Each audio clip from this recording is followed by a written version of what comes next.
स्वतःचा संसार, स्वतःचं प्रेम, स्वतःची 2 मुलं, सगळं काही पणाला लावलं होतं आज त्या सम्राटाने.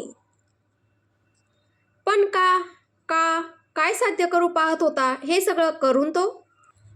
हाच प्रश्न सगळ्यांच्या डोक्यात घोळत होता. इतकी काय गरज होती त्या सिकंदरला की आज तो आपल्याच हाताने आपला सगळा संसार उद्ध्वस्त करायला निघाला आहे? न राहून राणाने ध्रुवला फोन केला. ध्रुव पण अक्षरशः मुळापासून हादरला. तिथूनच वेड्यासारखा देवायला फोनवर फोन ट्राय करत होता आणि देवाय तो कट करत चालला होता. दादा नाही, परत एकदा नाही. वेड्यासारखा किंचाळत बसला होता आपल्या केबिनमध्येच, पुढे घडणाऱ्या अनर्थाच्या भीतीने. जराही वेळ न घालवता तो तसाच निघाला जेट घेऊन बंगलोरच्या दिशेने. करणच्या कंपनीत देवाय, कार्तिक ठाकूर आणि करण जाधवमध्ये बिझनेस डील फायनल होत होती. पण बिझनेस डील फायनल करताना त्या मीटिंग रूममध्ये देवाय, विरजा आणि करण जाधव यांच्याशिवाय कोणीच नव्हतं. ना कोणी financial adviser, director, manager, secretary, ना लिगल गोष्टी हँडल करणारा कोणी वकील, ना देवायने कोणाला बोलावलं होतं. आणि आश्चर्याची गोष्ट म्हणजे करण जाधवनेही त्याच्याबरोबर कोणालाच घेतलं नव्हतं. ही एक बिझनेस मीटिंग कमी भूतकाळात त्या दोघांनी मुद्दामून जाणून बुजून टाकलेलं पाऊल वाटत होतं. देवाय कार्तिक ठाकूर, करण जाधव आणि विरजा जोशी उर्फ विरजा देवाय ठाकूर एकत्र त्या केबिनमध्ये. वाटत नव्हतं त्यावेळेला ह्याच्यापेक्षा जास्त काही स्फोटक जगात कुठेही काही अस्तित्वात असू शकतं. बाहेर सगळे श्वास रोखून उभे होते आणि आत विरजा थरथर कापत त्या 2 कट्टर शत्रूंना एकमेकांच्या इतकं जवळ बघून करण हसत विनोद करत देवायशी बोलत होता, तर देवाय नेहमीचा त्याचा चेहरा आता अतिगंभीर करून करणकडे रोखून बघत होता. त्याच्या डोळ्यांचे धारदार भाले करणकडे सतत रोखूनच होते. अगदीच मोजके शब्द वापरत होता तो त्या डील्समधल्या टर्म अँड कंडिशन्स डिस्कस होताना. करणला कदाचित काहीच आठवत नसावं, सगळं विसरून गेला असावा, नाहीतर तो देवायच्या इतक्या जवळ इतक्या कम्फर्टेबली बसण्याचा विचार करू शकला नसता. खास करून त्या तिघांमध्ये घडलेल्या भयानक इतिहासामुळे असंच विरजाला वाटलं. नाहीतर त्याने तिला कसं ओळखलं नाही अजूनपर्यंत? ती भरल्या डोळ्यांनी करणला बघत होती, शोधत होती त्याच्या त्या अनोळखी वागण्यातून त्यांच्या जुन्या निखळ मैत्रीची एखादी खूण. पण तिचा जुना मित्र करण तिला त्या अनोळखी धूर्त व्यक्तीत सापडलाच नाही. हा तर कोणी दुसराच करण जाधव होता. देवायला ह्या बिझनेस डीलचे फायदे सांगत आपल्या कंपनीशी टायअप केला तर ठाकूर यांना भविष्यात किती फायदा होऊ शकतो हे सांगणारा एक मुरलेला पक्का business person, a perfect salesman. तिचा करण तर तिला कधीच मांडवात सोडून निघून गेला होता. डोळे पाण्याने काठोकाठ परत भरून गेले. तिने पटकन नजर फिरवून घेतली. तेवढ्याशा क्षणात खूप मोठ्या त्रासातून गेली विरजा. भूतकाळाच्या त्या भयानक जखमा परत खरवडल्या गेल्या, परत त्याच वेदना, परत तेच न संपणारं दुःख. तरी पण नकळत मनावरचं एक ओझं उतरलं गेलं होतं तिच्या. त्याच्या क्रूरतेचं. तिने मारलं नव्हतं त्याला, तरीही तो तिच्या हातूनच मारला गेला होता हे त्रिवार सत्य होतं. इतकी वर्ष ती ते ओझं, तो श्राप अश्वत्थामाच्या जखमेसारखं हृदयावर घेऊन फिरत होती. करणचं मस्तक भेदणाऱ्या या गोळीचा ट्रिगर तिनेच तर ओढला होता. आज आपल्या त्याच मित्राला डोळ्यासमोर जिवंत बघून हत्येच्या त्या पातकातून अखेर मुक्त झालं ते निष्पाप कोकरू. हुंदका दाटून येत होता, पण देवाच्या भीतीने ती रडूही शकत नव्हती. माहीत नाही तो काय समजून घेईल.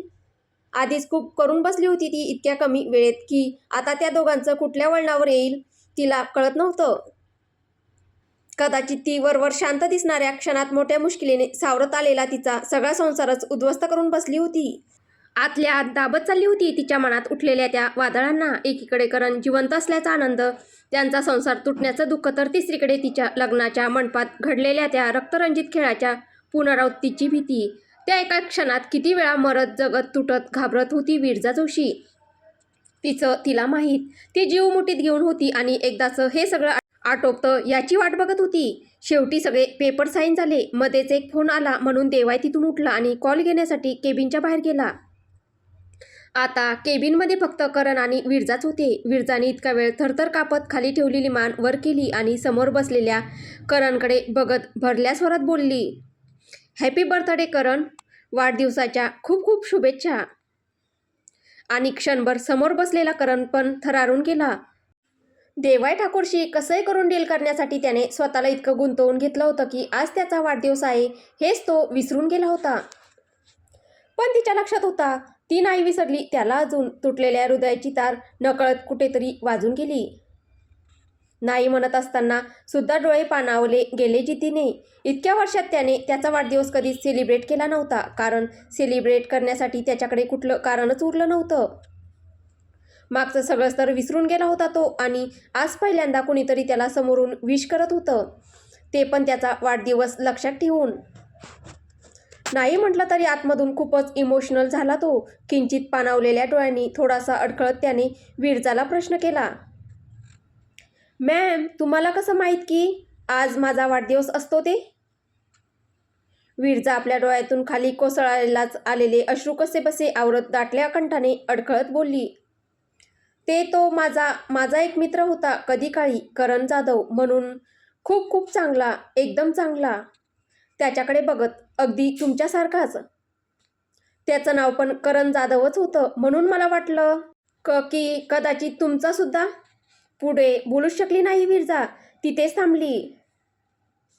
करण पाणावलेल्या डोळ्यांनी समोर रडकुंडीला आलेल्या विरजाला बघत, हो, कदाचित असं असू शकतं. मला खात्री आहे तुमची हे बर्थडे विश तुमच्या त्या चांगल्या मित्रापर्यंत नक्कीच पोहोचले असेल, आणि आता या क्षणी तो तुम्हालाच आठवत असेल. मी मनापासून प्रार्थना करतो की तुमच्यापासून लांब गेलेला तुमचा तो मित्र तुम्हाला लवकरच मिळो. तुमच्या दोघांची लवकरच भेट हो. विरजा नुसती हो हो करत मान हलवत होती आणि धुवाधार अश्रू तिच्या गालांवर कोसळत होते. करणने लगेच तिचे अश्रू पुसण्यासाठी आपला रुमाल पुढे केला. ती हसत बोलली, हे दुःखाचे नाही, आनंदाचे अश्रू आहेत मिस्टर जाधव. आज यांना असेच कोसळू द्या. यांना थांबवायचं नाही आहे. आज मला की पुसूही द्यायचं नाही आहे. करणने पुढे केलेला हात तसाच आपल्या माथ्याला घट्ट लावत विरजा त्याची माफी मागू लागली. I am sorry Karan, I am sorry, I am so so sorry. मला नाही मारायचं होतं तुला, नाही मारायचं होतं तुला. नाही दाबायचा होता तो ट्रिगर, पण तो दाबला गेला आणि मी तुला गमावून बसली. I am so so sorry. Please please please मला माफ कर. विरजा धाई मोकलून नुसती रडतच जात होती, आणि समोर असलेल्या करणला कळत नव्हतं की काय करावं, कसं या रडणाऱ्या मुलीला सांभाळावं. तो तसाच उठून पुढे झाला आणि त्याने रडणाऱ्या विरजाला आपल्या मिठीत सामावून घेतलं. सारखं तिच्या डोक्यावर थोपटून तिला शांत करत होता, आणि विरजाही त्याच्या मिठीत धाई मोकलून रडत होती.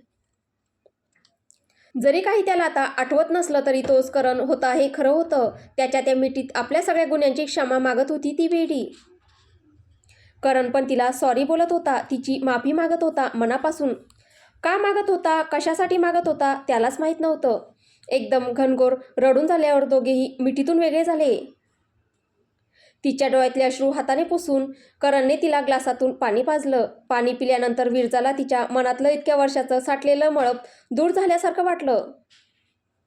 एकदम मुक्त वाटत होतं तिला आज. समोर बघत असलेला करणही कदाचित खूप दिवसांनी हे मुक्त क्षण अनुभवत होता. नाहीतर इतके वर्ष त्याच्याही मनावर काही अनामिक घटनांची सावली होतीच. थँक्यू अँड खूप खूप सॉरी.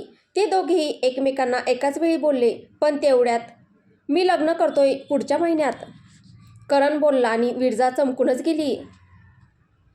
आज तिला एकामागोमाग एक धक्के बसत होते आणि सावरायलाही संधी मिळत नव्हती. ती तशी स्तब्ध होऊन त्याच्या चेहऱ्याकडे बघत बसली. खूप वाईटही वाटलं आणि खूप आनंदही झाला. आनंद यासाठी वाटला की अखेर तो आपल्या आयुष्यात पुढे जातोय, आणि दुःख ते माहीत नाही कशासाठी वाटत होतं. विरजा स्वतःशीच खिन्नपणे हसली. डोळ्यात तुडूंब भरलेले अश्रू हाताच्या तळव्याने पुसत त्याचं हसतमुखाने अभिनंदन केलं. करण पण मोकळेपणाने हसत, थँक्यू मॅम. लग्न मी खूप साध्या पद्धतीने आणि एकदम खाजगीत करणार आहे, नाहीतर तुम्हाला आणि सरांना नक्कीच बोलावलं असतं. विरजा भरल्या डोळ्यांनी नुसती मान हलवत ओके बोलली. It's okay mister Jadhav. तुम्ही खुश राहावे एवढीच इच्छा आहे माझी.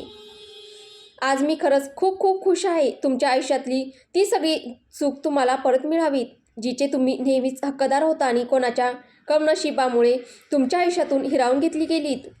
कंठ काहीसा दाटत, ती काळी सावली अपशकुनाचे ते सावट परत तुमच्यावर कधीच न येवो हीच देवाकडे प्रार्थना करीन मी नेहमी. करणला वाईट वाटलं. तो काही बोलणार तितक्यातच केबिनच्या दिशेने पडणाऱ्या त्या भारदस्त बुटांचा आवाज गुंजला आणि ते दोघे आपापल्या जागी व्यवस्थित बसले. देवाय आत येत होता केबिनमध्ये. चेहऱ्यावरचे भाव अधिकच गडद झालेले, हातांच्या मुठी रागाने आतमध्ये गच्च वळलेल्या. कधीपासून लॉबीमध्ये थोड्या आडोशाला उभा राहून फोनमध्ये आतमध्ये घडत असलेल्या साऱ्याच गोष्टी बघत होता, ऐकत होता, वेळ देत होता आपल्याच बायकोला.